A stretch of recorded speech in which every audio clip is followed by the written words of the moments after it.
Prime Minister Anthony Albanese has wrapped up his attendance at the ASEAN summit. Mr Albanese held a meeting with US President Joe Biden. Our political editor, Andrew Clennell, has the details. In the space of 24 hours at the East Asia Summit in Cambodia, Prime Minister Anthony Albanese had warm words with Chinese and American leaders and tough words for the Russian Foreign Minister.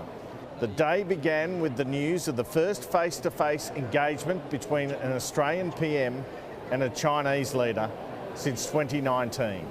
Chinese Premier Li Keqiang spoke for several minutes with the Australian Prime Minister at a reception held by the Cambodian hosts on Saturday night. Not quite the bilateral meeting the Australian PM is seeking with President Xi Jinping at the G20 at Bali this week, but a start. I asked the Prime Minister about the significance of this engagement.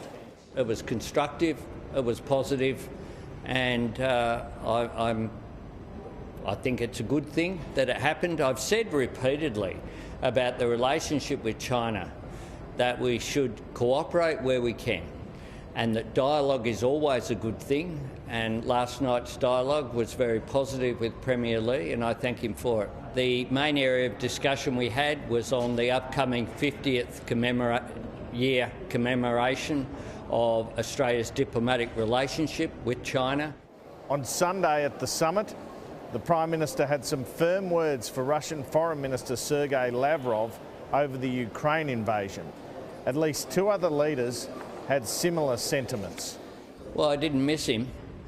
I pointed out that Russia's actions were causing enormous human toll, that it was an illegal invasion that was having an impact on the people of Ukraine, but also it was a breach of the international rule of law, and that it was having economic consequences in rising costs of inflation through energy prices throughout the world.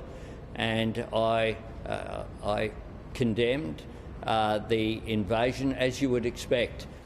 Later, the Prime Minister met US President Joe Biden for 40 minutes. We had a very constructive bilateral meeting with the President and his key national security and foreign affairs advisors.